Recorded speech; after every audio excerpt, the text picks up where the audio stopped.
judges are ready, the fighters are ready, the world is ready. Sevilla, make some noise if you are ready! What a time it is for the middleweight division right now. The number 5, Nassourdine Imavov, fighting the number 2, Israel Adesanya. But this is bigger than rankings. This is the biggest fight of his life. And it is a time where Israel Adesanya wants to prove he is still that guy. All right, here we go, boys. Good first round for Israel Adesanya. Talk to me about your thoughts of the fight and how you saw it playing out until the finish. Thought Izzy looked incredible. Activity ready from Adesanya. Nice work. Well defended.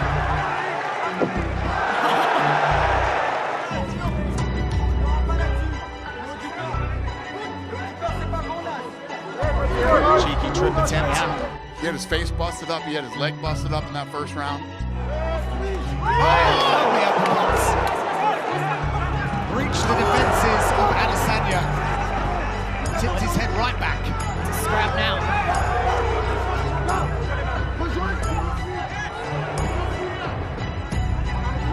He couldn't have fought a better first round than he did. Chopping the legs early in round 2. Stop. Fine. Okay? Straight back to work.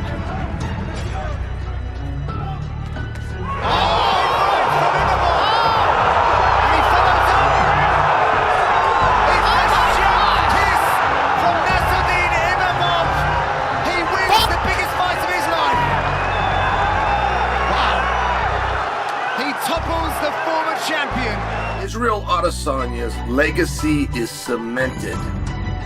It is cemented in history. It sure sounds right, doesn't it, guys? And then that was it. The end of the fight. And probably the end of an era. And maybe the end of a career. Listen, getting caught is getting caught. I don't think it's for them to know. You have to really be in it to know. It's only a privileged few will ever get to this point and understand, to be able to feel something so great, but also feel something so deep and so, and again, it's a lovely game, but it's a stupid game at the same time. One shot to kill a legend. That was unbelievable. Adesanya's not happy though. I'm still alive. What a moment in the career. Kia ora e te iwi, no mai hoki mai ki UFC on Sky, ko Ravinda Hunia tōku ingoa, and joining me in studio, co-host Dan Hooker. Kia ora. Kia ora, how's it going? Very well. Well, kind of well. Well? We see the poster in the screen. Not the result that we would have wanted after Sunday's UFC Fight Night in Saudi Arabia. I know that this was an early one. You weren't really looking forward to getting up early, but I actually was up in time. Okay, very good. I might say I missed the Road Khan's fight. I had to watch that one back. But we definitely caught this. It's just part and parcel of the sport. He made a mistake. In other sports, the other team scores a goal or gets a try. In our sport, you get knocked out. That's just the sport that we play. But yeah, he was doing incredible leading up to that. Had like a fire camp. I know full well that that's not the last time we're going to see him. Just made a small mistake that he got caught out with. You know, zigged when he should have zagged. Yeah, yeah. What do you think was the defining moment in that fight in the second round? Yeah, I'm sure if he wanted my advice, he'd ask me. But yeah, it's, you know, your average Joe thinks that the sky is falling and it's the end of the world. But that's why it's like a funny thing. I don't really comment on like friends' fights or losses, or even my own losses, like straight away. Because the funny thing about it is that, you know, let's say the fight was Sunday in New Zealand. If you comment, then 100% of the people are going to give their input. You know what I mean? If you wait till Monday, it's probably like 80% of people are going to talk about it at the water cooler. If you wait till Thursday, there's probably like 20% of people. You give it a week, and there's probably only the hardcore MMA fans that are even going to care about it. You know what I mean? And they're going to never forget. And people that don't like you will never forget your losses. Trust me. He's still the legend. He is this person, but you know there've been a few people quick to write him off. That's my favorite one, bro. That's my favorite one. When you lost and you get the messages, you're still the man, bro. And I'm like, who said I wasn't the man? I know. That's my pet peeve. Next time I get whooped, can everyone Don't do that. collectively not say you're still the man? That's my. What do people say? How some things sometimes they're like there's absolutely nothing to say. Like anyone's an expert because they can walk in it's after and just say you got knocked out. Yeah, fact. Like he can accept this. He's been through losses in the past. He can move past. What do you say? Yeah, people are like, oh, what do you say to him? I sent him a funny meme, and he laughed at it. Like that. But yeah, it's not like my view of Israel Adesanya has changed a single bit. He's still my favorite fighter. Absolutely. Mine too. You're still the man, bro. You're still the legend. You're still a legend.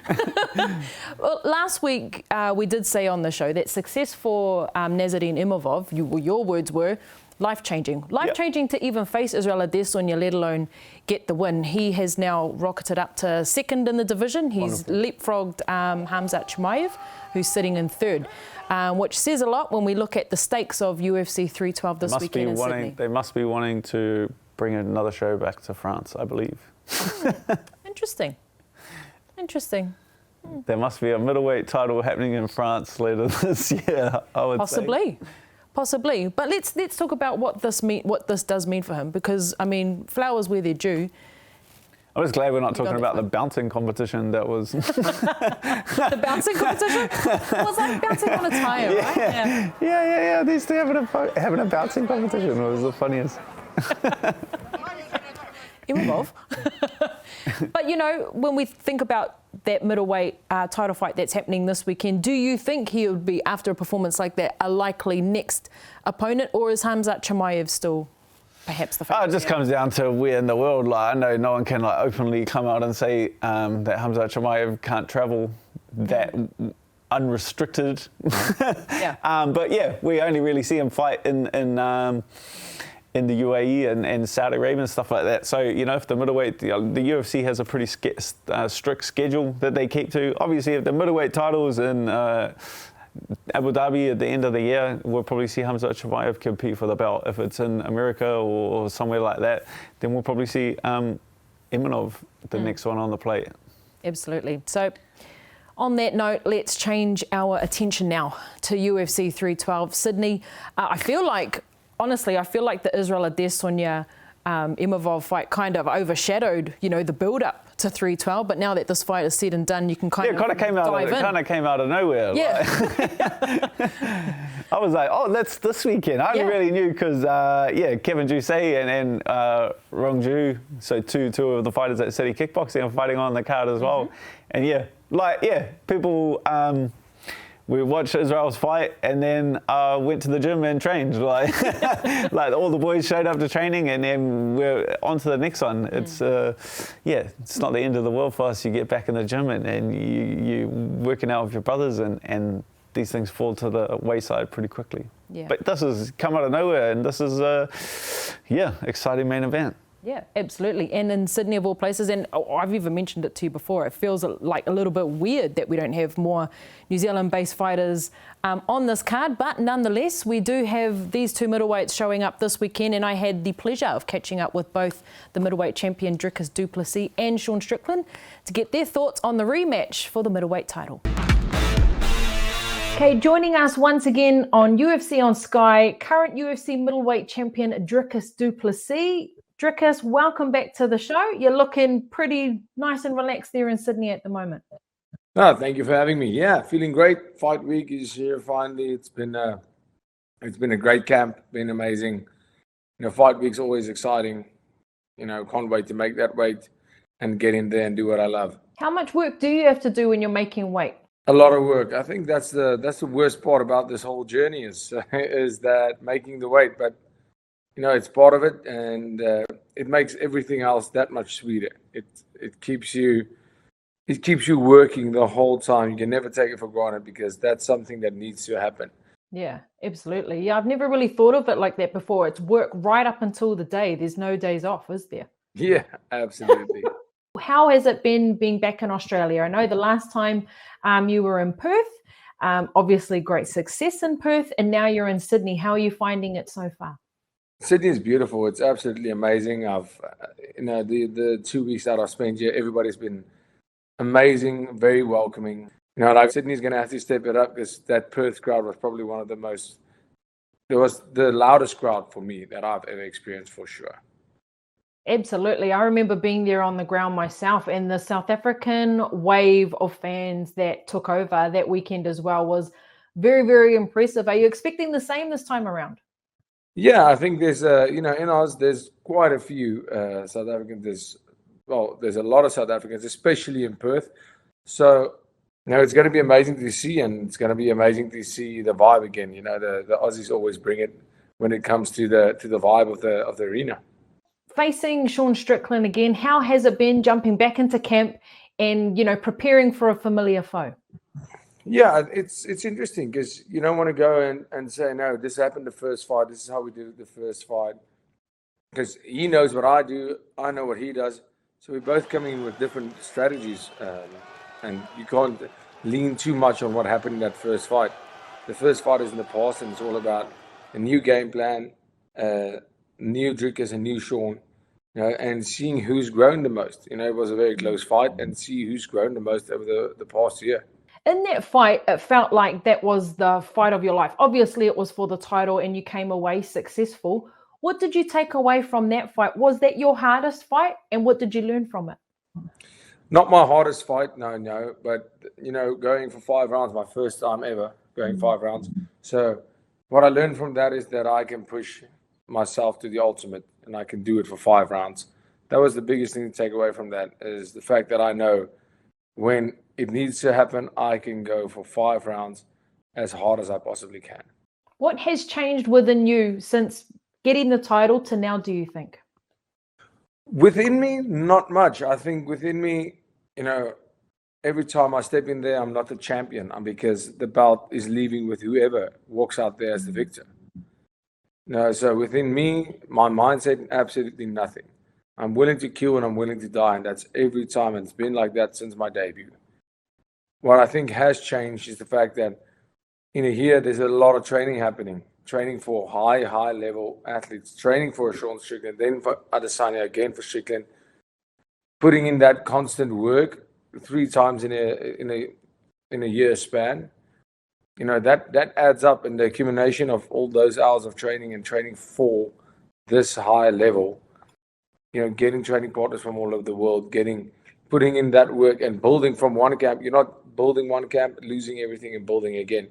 Building from one camp to the other, and almost, it's like compound interest. And I think that's the biggest change, is the fact that these 3 back-to-back camps are gonna show come fight night. Yeah, I do remember you saying in the lead up to Izzy that you don't feel, you were saying the same thing about the belt, same thing about having the championship, is that, I need to go back, I need to fight for it again. Once I walk into the ring, I'm not wearing it, I need to work for it again. So yeah, you really do mean what you say. I see Sean talking about what people say, saying that he felt he had won that fight and all these sorts of things. How much do you leave that in the back of your mind, and does it perhaps give you a little bit of fuel to go, well, I'm going to prove it to you once and for all this time? Yeah, I think to prove it to him, to prove it to the people that said I lost that fight, no. To prove it to myself, yes. I want to go out there and I want to get that finish. I am really happy that I went that 5-round distance, because it was the first time, and now I know I can do it. And I think there was a lot of critics around my cardio and that, and now they know I can do it. So that was a win in itself. I'm really happy it went down that way. Fighting at the highest level, the finishes don't just come easy. It's not that you're fighting a guy that's not going to come in fit. He's not going to come in ready. Fighting the best of the best. So I know he's coming in as ready as he'll ever be. And the same with me. The margin for error is so small. If we have to go to decision again, may it be an absolute war for the fans and a great fight to watch. But in my mind, I'm going out there to finish this fight and finish it once and for all. I know you say you walk out there and you're not, with the title and the championship. But do you kind of feel a little sense of responsibility? I know that, you're a very proud South African with a nation that's, behind you and supporting you and things like that. So do you sort of feel like there is a sense of responsibility, though, going in as the champion? Yeah, there's a sense of responsibility because I'm wearing that flag. Whether I'm the champion or not, I'm representing South Africa on the biggest stage in the world. And yes, that responsibility is there. And that pressure makes me perform even better than I know I can. And I love the responsibility. It is a massive responsibility, but also a very big privilege and honor. Absolutely love that. Look, I wanted to get your thoughts on Israel Adesanya, Nassourdine Imavov at the weekend. I'm not sure if you were watching it or not. I know the timings in Australia weren't too great to watch it, but what did you think of that result? Yeah, I mean, I didn't see that coming. I know Imavov is an incredibly good fighter. I really have high praise for his striking and his ability in his last couple of fights to implement his game plan. He's done a very, very good job at that. And Izzy was looking good. He was really looking good. I just, this, like I said, at this level, the margin for error is so small, and Imavov did what he had to do, and I'm really happy for him. Right now, the middleweight division is just so exciting right now with all the new prospects coming in. It's almost a change of guard, if you will. And that's incredible to see. And it's exciting times for me as a champion to see how the division is shaping up and getting exciting. And there's some great fights lined up and in the future that I see. So, as far as Izzy goes, don't know what he's going to decide. Either way, the man has had such an incredible career and that he can be proud of. His legacy will always be there, regardless of what he decides to do. And for Imavov, I mean, this is his big break, and here we go.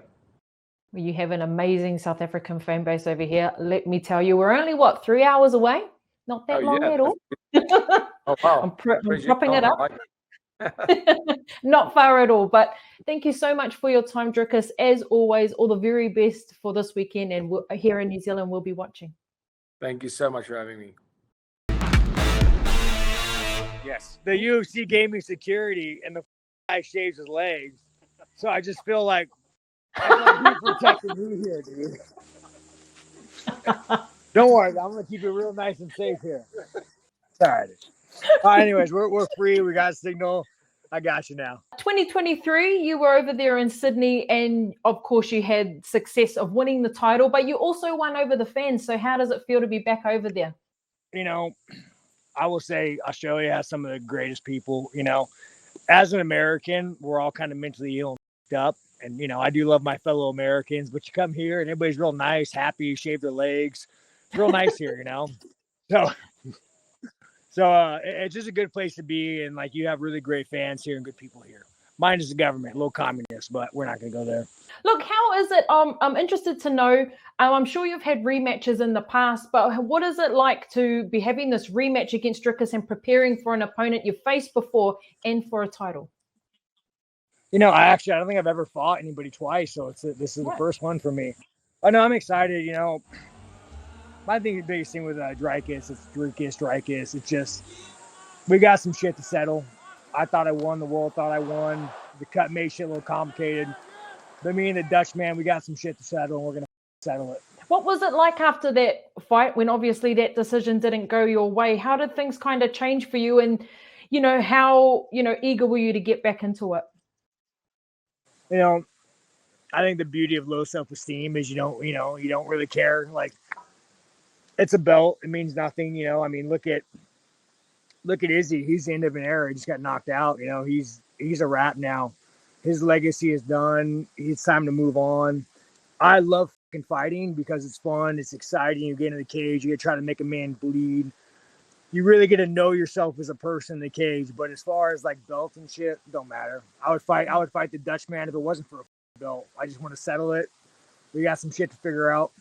After that last fight against him, what are the things that you want to change or maybe take a different approach on this time around? Nothing. I thought it was an easy fight. I got cut, the headbutt, I had 8 stitches. They had to go in the muscle. A big way I fight is with my eyes. And the moment that was gone, I had to adjust. I still thought I won. Dana thought I won, but all in all, I've been working my ass off for the last year, so I'm excited to perform, and I think that I've improved in every aspect of my game. Are you expecting the same Dricus this time around, and have you seen the same Dricus since you fought him? Yeah, no, he's always come forward. That man's he fights like he's on the short bus, and I respect him for it. I really do respect him for it. You want to talk about somebody who goes in there with no regard for the safety and just goes full sin? He's the one, and I can't wait, dude. Bring it, go full short bus on me. Let's get it. Yeah, I'm not sure if you saw the Israel Robert Whittaker clip where they said Dricus is the ugliest fighter but good at it in the UFC. Do you agree with that? Yeah, he just he fights with a lot of heart. He could take damage very well. And you got to, as a fighter, I respect him for that, but I'm going to rearrange his face for 25 minutes. So. Did you have any second thoughts about taking on this fight back in Australia? Because I knew last time you were down there, you were talking about the taxes and how far away it was. I feel it's real bad. You guys don't have freedom of speech. Seriously. You say gay once and they're going to try to deport my ass. It's real bad here, guys. Real bad.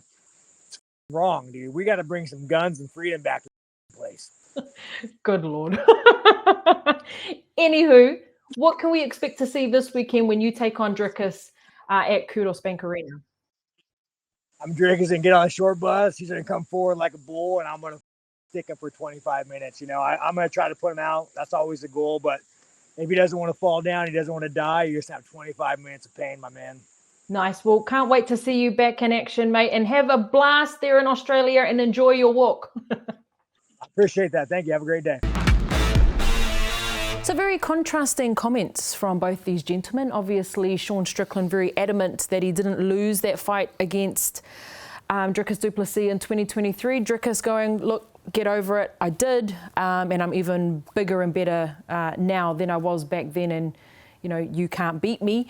When you look at this matchup, are you expecting a lot of the same of 2023, or I'm expecting a faster start to the fight. The first fight was a pretty slow start, but you get that when two high-level guys get in there with each other for the first time, it takes a little bit of time to figure each other out. So there were 2 rounds where they were kind of just figuring each other out. Strickland was able to rack up a few points. He's got a really defensive style, stays behind his jab and that front kick.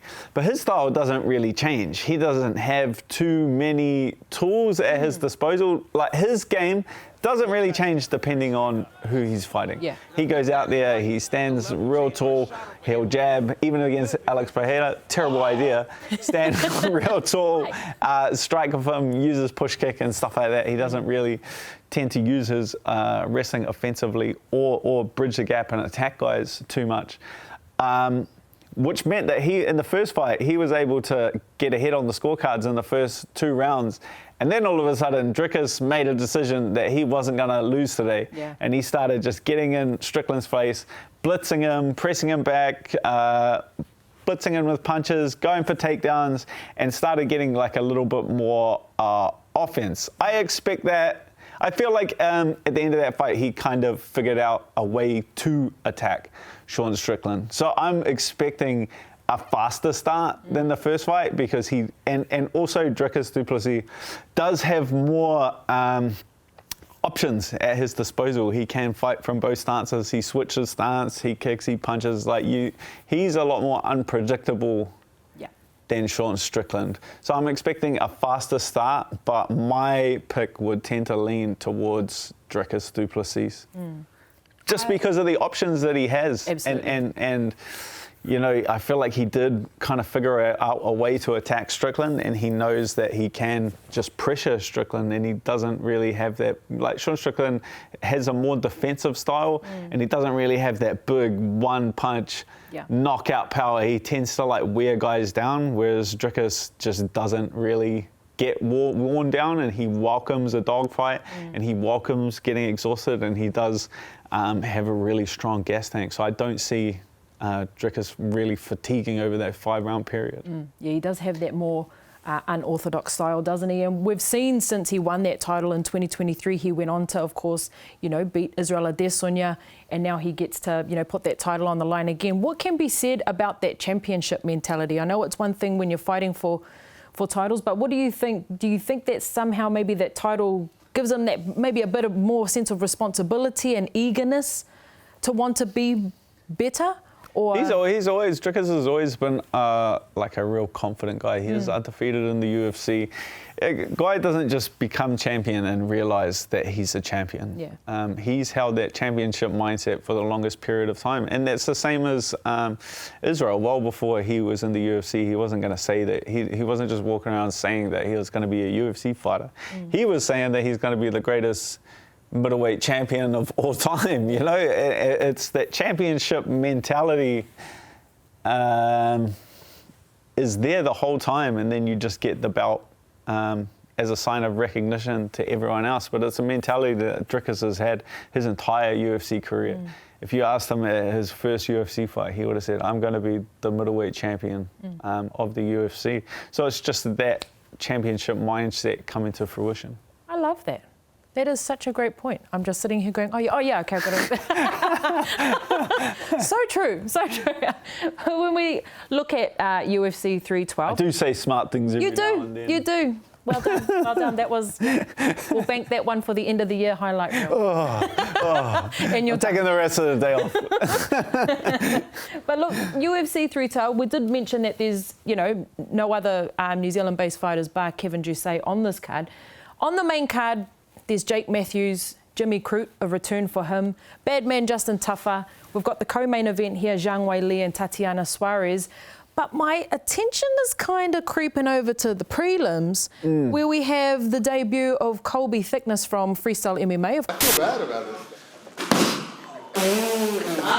it. Stick to jiu-jitsu. Of course, Alexander Volkanovski's gym up against Ilia Topuria's brother, Alexandra Topuria. And Ilia and Alexander are cornering these two fighters. Now, this is quite intriguing. How much attention is going to be outside of the octagon as well as inside of it? Yeah, that's cool. It's like a cool little backstory. So Colby, if you know anything about Alexander Volkanovski, Colby is pretty much Alex's little brother. He's been training with him for the longest time. He's like Alex's best training partner. He's always there. He's always working hard. You know, he's bantamweight, but he still just pushes Alex. He's a mad little scrapper, and obviously Topuria's brother's stepping in there. It's gonna be there's probably the most anticipated prelim of all time, because we get to see that. Competition between Alex and Ilia. It'll be real cool. I'm sure the corner mics will be on loud for for that fight. If they aren't, we'll be tweeting. Turn those up. Colby, as you mentioned, has been training with Volk for the longest time. He said he stepped into freestyle MMA at 13 years old, or with Volk when he was 13 years old, just a child, and he's taken this fight on 2 weeks' notice. But when you think about this fight card being in Sydney at home, how much does that, boost, that motivation to do well, to come out on that first outing and do really well? Yeah, like they talk about UFC jitters and stuff like that, but that's like the biggest thing about being around one of these being around a championship mentality or having champions in your team. Like, he's been to these huge pay-per-views before. He's sat cage side. He's smelt the air. He's been out back in the warm-up rooms. So it's not a big surprise to a guy like Colby, who's been to a multitude of UFC pay-per-views and seen the highest highs of the sport. This is not going to be anything new to him. If you're at a gym and you're the first guy to kind of break it through from where you're from or your gym, like, it can be a little bit daunting. If you've never been to the big show, if you've never sat in cage side at a UFC, felt the canvas on your feet, but Colby's sat in the corner of Alex's fights. You know what I mean? This is nothing new to him. So being on 2 weeks' notice, and he's another young kid, that has that championship mentality. If you ask Alex Volkanovski whether Colby is destined to be a UFC champion, he will tell you full and true that he's destined to be a champion. And see, we've spoken about this before, about how this is how City Kickboxing does this for its fighters as well. We've seen Navajo, we've seen, Kevin Jousset, who's featuring on this card. Yeah, like Israel came in my corner before he made his UFC debut. It's just so you don't walk out there and get that oh, this is it. This is the big show. You know what I mean? You're not overwhelmed by the lights and the noise and the fans and the arena. Like, you're going from a smaller show where there's like 1,000 people, or fighting at smaller events. Like, I've had fights with 100 people in the crowd, and then stepping inside a big show. You know, you're not down the Mansfield Tavern anymore. You're stepping inside a ring, or? Yeah, both actually. But speaking of that, of course, Kevin Jousset, welterweight on the card, your teammate. How excited to see him jumping back in and fighting in Sydney, where he has felt success before. Yeah, he's pumped. He's a bit, you know, the Brian Battle fight there in France, but this is obviously not a trip to the other side of the world. I can speak from experience that is hard. Globe-trotting on a week's notice and then stepping in there and fighting one of the best guys in the world is not a small task. This is close to home for Kev. And he's looking sharp inside the gym. His opponent's a pretty sharp southpaw, been doing really well on the regional record. But I feel like Kevin Jousset just has that understanding and that experience inside the octagon and at the highest level. I feel like he'll just have too much. He just brings too much to the table. It's a bit daunting for your UFC debut to get Kevin Jousset. Yeah, that's true. And I'm sure he will agree with you too. We spoke with him earlier on this week as well to get his thoughts about returning to Sydney. Joining us now is City Kickboxing welterweight Kevin Jousset, who will be featuring in Sydney this weekend. Kevin, welcome back to UFC on Sky. Thank you for having me once again.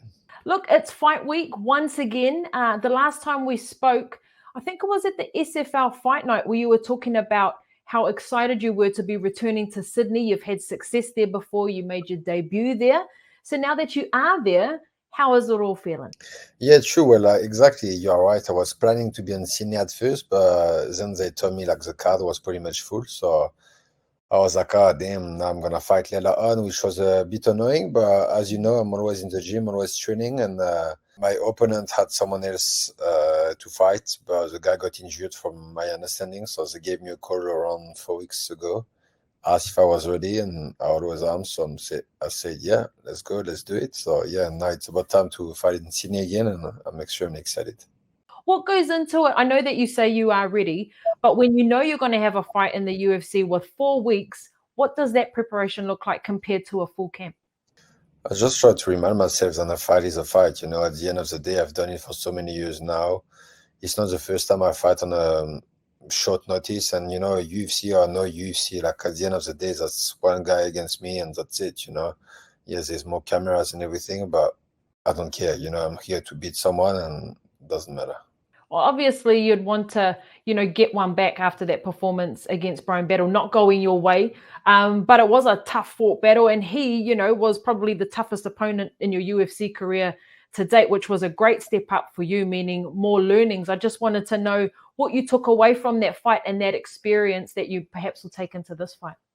Yeah, it was a great experience. You know, like I was on the main card on this fight, and obviously the crowd was going insane for me, and it was very noisy, and it was great to have my first fight back in France, you know, and yeah, we didn't get the results this night, but it is what it is, you know. At the end of the day, if I would have won that night or I lost, but at the end of the day, I was back in the gym training, trying to get better, and just aiming to win the next ones, you know. So yeah, nothing has changed, just back in the gym. We keep training, we keep getting better. And look, I mentioned that you made your debut in Sydney, but that night, I think you had 3 other teammates on the card with you. This time, it's just you flying solo in Sydney, which is quite rare for, you know, considering that the card is so close to home. So how is it this time flying the flag for City Kickboxing? Yeah, we were plenty last time. I think we were even more. I think that's the time we did the record with like 6 of us or something. That's right. Yeah, it was. Yeah, there were a few more. Yeah, I forgot, but we were like plenty of us. But anyway, yeah, this time, there's me. There's also Rongju, a Chinese fella who's been training with us for a few months. So it's good to have this guy on the card as well. But yeah, you know, like it's good when we're a few of us, but when you are by yourself at the end of the day, like that's the same thing. You know, I try to don't really overthink about it. You know, like at the end of the day, I just need to focus on the 15 minutes where I can actually control the results by fighting as well as possible. If my mates were on the card, I would be watching, but as soon as the fight finishes, I'll be focused on myself again, so it's okay. At least I don't need to stress for them. Look, talk to us a little bit about Jonathan. Obviously, this is his debut. He's on home soil. He's coming off, some success at the Dana White Contender Series. So what are you expecting to face on Sunday? Yeah, he's a tough guy. He had some pretty big wins on the Australian scene before he got signed to the Contenders first. He won the welterweight title after I left the belt vacant when I joined the UFC. And he seems to be quite good everywhere, at the end of the day, everyone is good everywhere in the UFC, so you can only focus on yourself. So I just focus on what I need to do to be the best of my abilities on the night, and that's it. I know he's gonna be ready. He's fighting in front of his people, but it is what it is. I'll have to take the win, and just that's it. And coming off your last result, I kind of have a feeling that no one would be, harder or more critical on yourself than yourself. So what are you wanting to show, perhaps prove this fight in comparison, not maybe in comparison to that last performance, but, to get better and to keep moving forward within the UFC? Yes, absolutely. But at the same time, you don't want to overdo it and rush into something because you really want to have a big win or a finish or all those stuff. I need to remind myself that's a new fight. So it doesn't matter what happened the last time or the times before, what's going to happen even the day after. I just need to focus on this time and be present in the moment, and that's the best way for me to have a very good performance. And I know I can do it. I fought in front of big crowd before, and it's not going to be the first time for me. So I'm just looking forward to get back in there and show what I can do. Amazing. Look, I know your teammate Israel Adesanya suffered a loss at the weekend in Saudi Arabia, but it was against a former Frenchman, and Nassourdine Imavov. I just wanted to get your take on what you thought of that fight. And although the decision, that it didn't go Izzy's way, what does Imavov's win mean for, French MMA and within the UFC?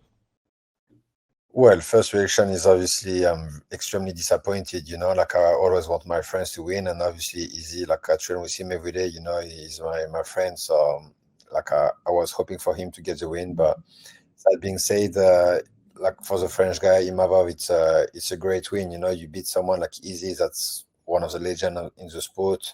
So I'm hoping he's gonna get the title shot next. At least he deserves it. Not many people have beat Izzy in the past, so especially with a win like that, I guess now they have no choice of giving him the next title shot. Yeah, that's an exciting prospect indeed. Might even happen in France. You never know. Yeah, who knows? I mean, they would have to do UC pay-per-views in France, so I don't know, because I changed the timing and everything, so I don't know if they can do that. But I mean, it would be good for just keep growing the sport in France. Now we have quite a few French fighters who are very well ranked and stuff. So it could be one of the first champions. And I just wanted to cast your eye onto this upcoming bout against a fellow Anzac fighter in Jack Della Maddalena, who's got a big fight coming up against Leon Edwards. I wanted to get your take on that. Of course, that's on the same card as your other teammate, Carlos Olberg. But I just wanted to get your thoughts on that being a welterweight fight. Yeah, number one contender fight. Obviously, those two guys are very good. Leon Edwards has been the champ for a long time before he lost last time. And Jack Della have been doing great in the UFC since he's been signed. He beat a lot of very high-level guys. So I'm sure that will be a great fight. To be honest, I think Jack can get it done. I think he's younger. He's probably hungrier. But at the same time, Leon Edwards is very, very good. He has a lot of very high-level skills. So let's see what happens. But I will definitely be watching for sure. Especially since the fight just after Carlos, so I'll be supporting my friend first, and then I will be watching the welterweights after. Okay, well, Kevin, thank you so much for joining me. All the very best for this weekend. All of us here at home will be watching, and I'm hoping but nothing but the best for you. Thank you so much. I appreciate it. I'll see you soon. Joining us, returning back to UFC on Sky, is UFC featherweight Jack Jenkins. Kia ora, Jack, and welcome back. Kia ora. Thanks for having me. You are very welcome. Look, I've been, stalking you on Instagram as I do for a little wee while over the last few months, seeing if there's a possibility that you're going to be on the Sydney card, as it just seems like a no-brainer. You have put out this campaign about it. So what details do you have ahead of Sydney? Yeah, so I've been locked in for the Sydney card. I'm going to be fighting Gabriel Santos, another Brazilian. Really exciting fight. And I think it's sort of that fight that can put me on the trajectory to that next level and kind of be a staple at the top of the cards now if I can get another impressive win here. Nice. It feels like you kind of are a staple. You've come onto the scene, and I feel like there's already just naturally been this high expectation of you. Do you feel that too? Yeah, definitely. Part of that's probably engineered. You have high expectations on yourself, and then if you don't live up to those, people are going to be quick to point out that you didn't. I always had high expectations on myself and thought I was going to come into the UFC with a skill set that was going to do well for me inside the big leagues. And, I think thus far it has. But every fight gets harder, so you have to keep your head down and keep working. And I think, while I have all the tools to beat Gabriel, I think it will be the hardest fight I've had in the UFC. So I'm looking forward to testing myself again. Yeah, there's one thing that I know about you in the conversations we've had in the past is you have a confidence like no other, and you need to have that, right? I mean, it's just you in there once that cage door closes. But talk about what this fight really means in the bigger scheme of things in terms of you progressing through the featherweight division. Yeah, well, I think it's no secret now that a lot of the Americans in particular are sort of balking at coming down to Australia. They don't love the idea of doing it anymore. I think their record when they come down isn't super strong. And then I think on top of that, there's some other factors that make it less enticing for them. So, we were told that they'd offered the fight with me to 2 or 3 guys in the top 15, and those guys had all said no.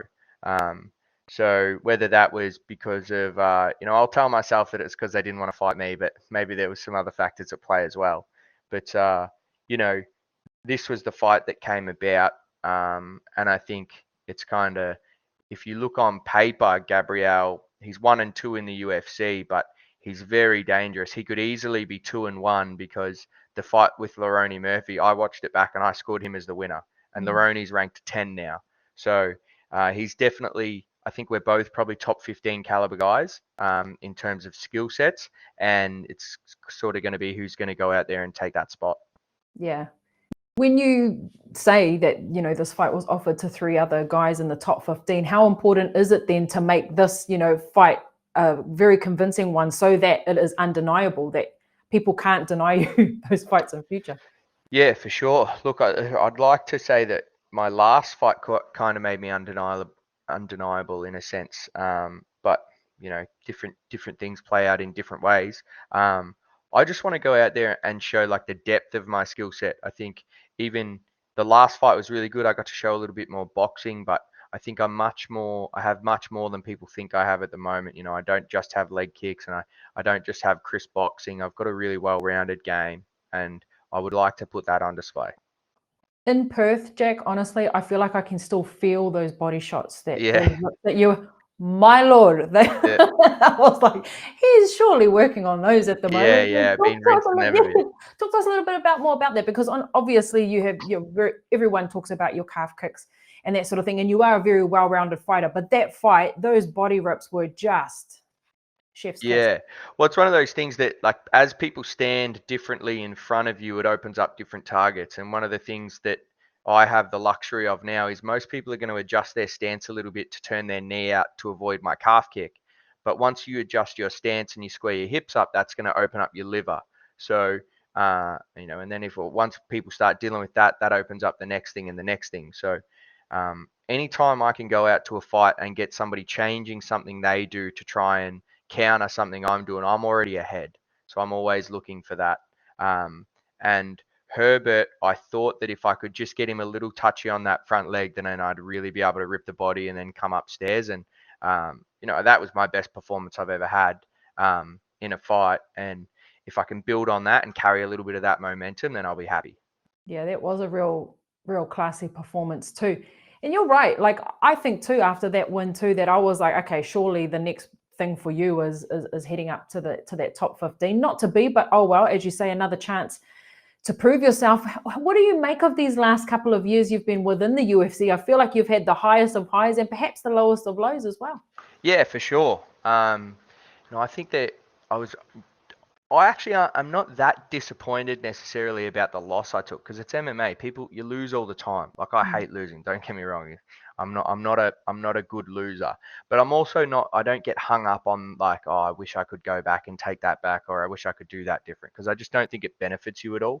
But the one thing is just having to take the time off, and then I had to take the big time off for the injury.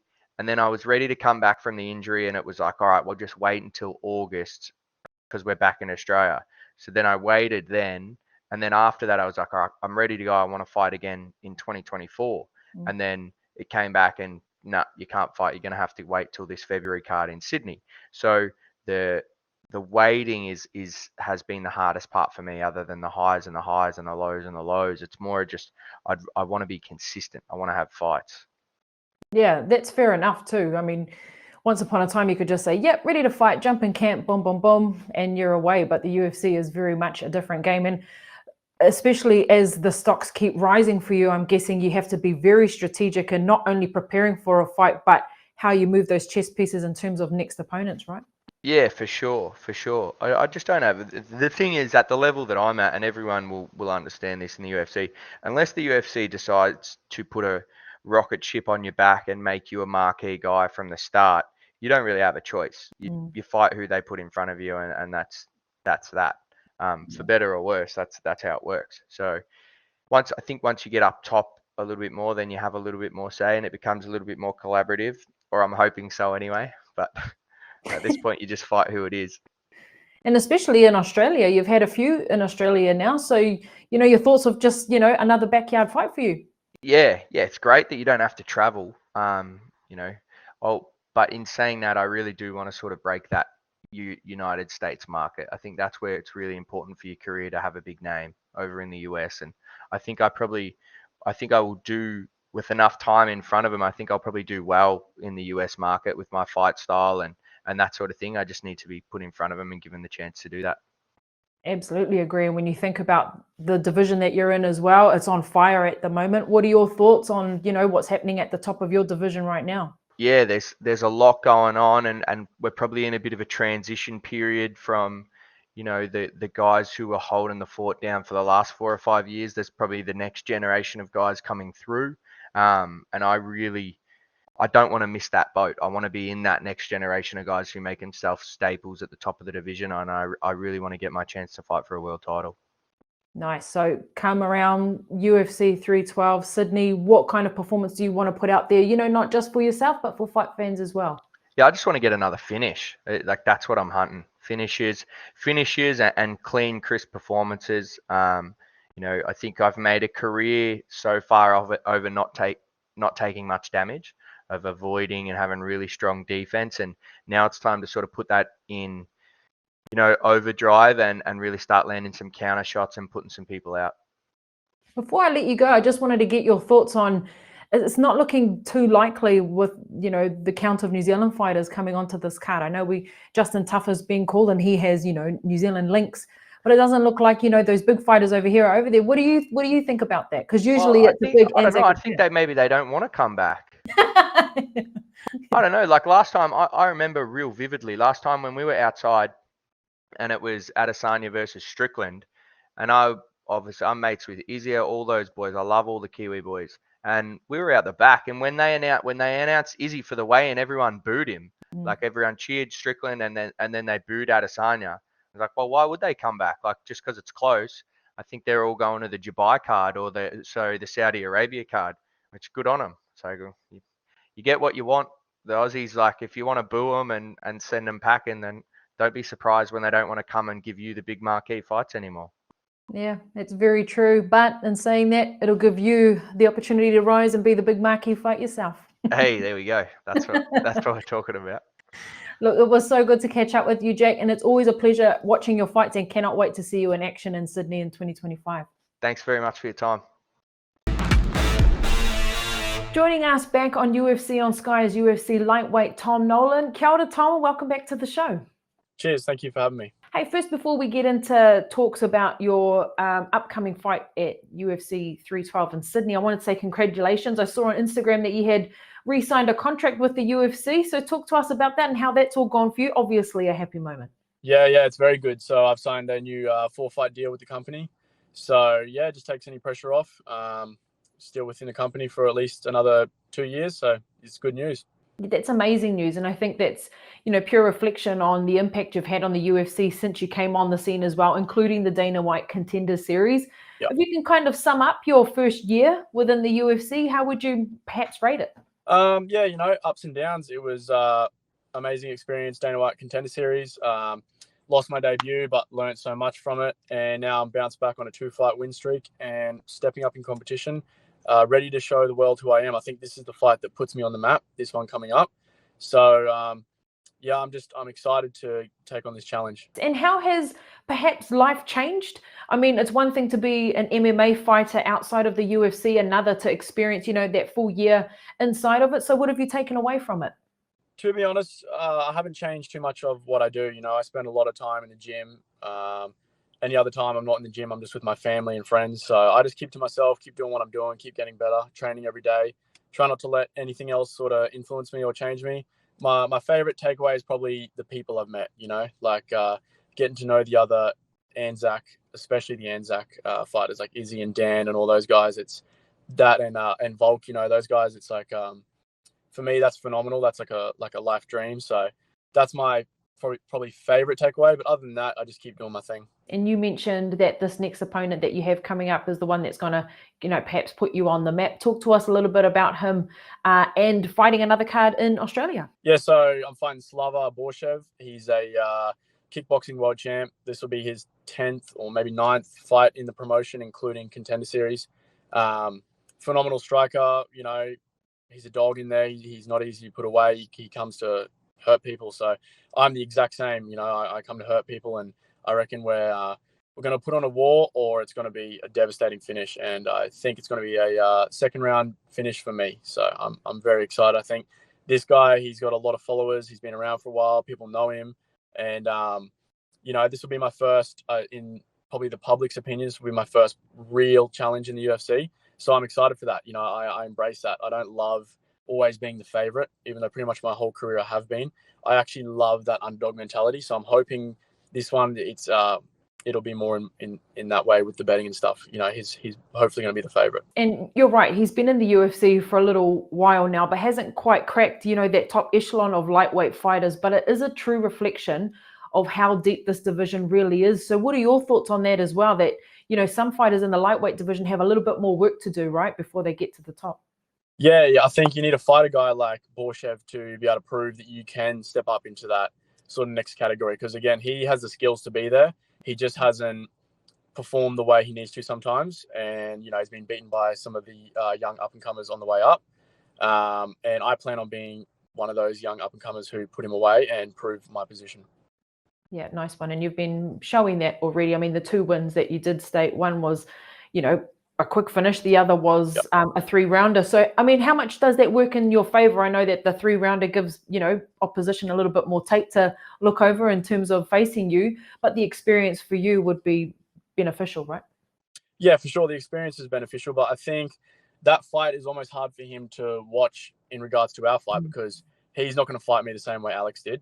I think Alex fought me in a way of he just wanted to get he knew he wasn't going to win that, but he didn't want to get finished. So there was a lot of running away, and even then I still hurt him. I cut him open, I dropped him, I was out grappling him. He's a 2nd degree or 3rd degree black belt even, and I beat him in all aspects of the fight. But he did a really good job of just staying away from me, staying on the outside and avoiding getting finished, which is fair enough. But I don't think Borshev will do that. He's going to come forward, he's going to come after me, and then that'll play into my game.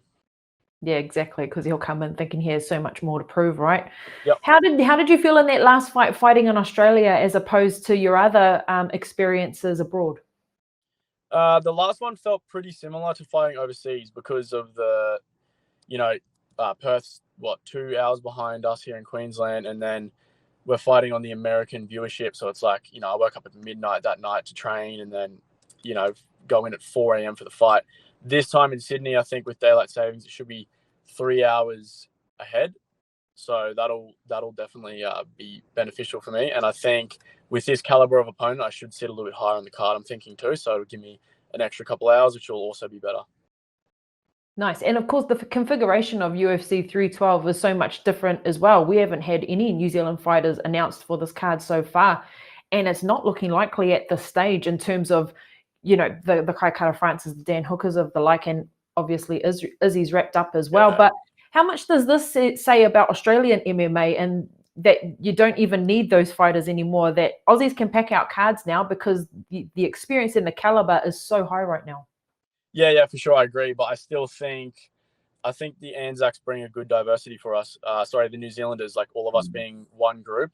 So I think it is preference to have them on. But I think just the way the landscape is at the moment, like Izzy's overseas. I think that fight probably should have been here, but it is what it is. Dan, he can't fight because his missus is meant to be due or whatever. And I think Kai because of, title contentions and that. So it's just the way it's turned out. But maybe Navajo or Jack Jenkins, he might be on there, one of those guys. So hopefully we get at least one Kiwi on. Nice. Yeah, I'm hoping that too. Yeah, I'm hoping that as well. Yeah. Although we do speak on this show, we do speak to the Australian fighters as often as we do to the New Zealand. Yeah. So it's pretty cool.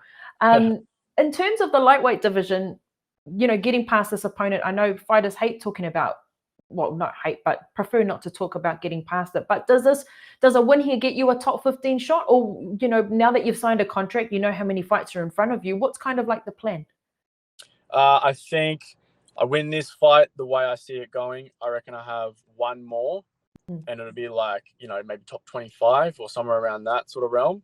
And then I reckon I open up 2026 with a top 15 matchup. That's obviously if everything goes well. That's a great goal. That's a great goal and well spaced out. Yeah. So that puts me at, this one will put me at 4-1 with contenders, 5-1 with contenders. So then I'd be going into a top 15 at 6-1 with contenders. That's not too bad. And by that time too, the lightweight division could look very different to what it does now. Yeah, it definitely will.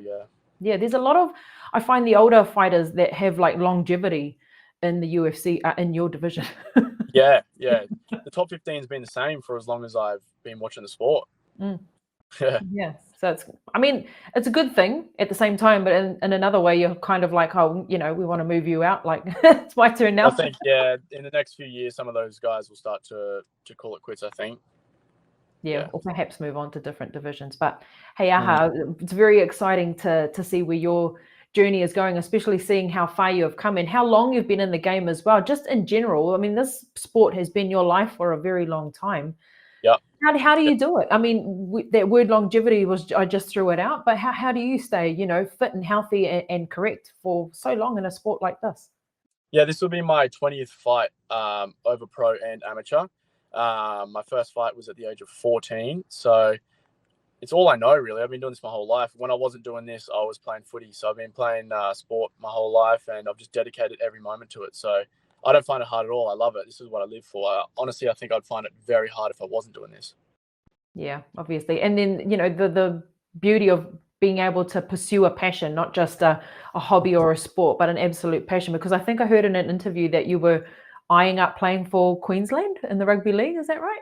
Yeah, as a junior, that was my goal. So in the off season, I thought a bit of jiu-jitsu and wrestling would help, with tackling and stuff. And then I started competing jiu-jitsu and I thought, I think I like this better and stuck with it. I thought I'd throw that out there because a lot of New Zealanders are Queensland fans. So I thought that might put you in favour with the family. I don't know how that's going to go down in Sydney, but we'll put it out there for New Zealand. But Tom, it was so good to talk to you and all the very best camping through Christmas. I know, it's not ideal for some, but for you, I'm guessing it's just another day in the office. Yeah, it doesn't worry me one bit. Okay. Well, all the best. And we'll definitely catch up before you take to the Octagon in Feb. Yes, thank you. And all the very best to UFC welterweight Kevin Jousset. Of course, he will be featuring this weekend in Sydney, UFC 312, featuring in that main event, Dricus Du Plessis, putting his middleweight title on the line against Sean Strickland. Book now at Sky Arena or Sky Sport Now. The prelims are free on Sky Open. Dan Hooker, thank you for joining me. Can't wait to break this one down with you as well next week. And all the best. You could possibly be a dad by the time you come back. Fingers crossed. Fingers crossed. Fingers crossed. Or not be here. Or not be here, and you will be obviously forgiven. Or be asleep. No, but thank you so much. Whānau, just finally, he mihi whakamutunga mō Aotearoa mō te rā o Waitangi, kia kaha, kia maia, kia manawa nui, hei kōnā mai.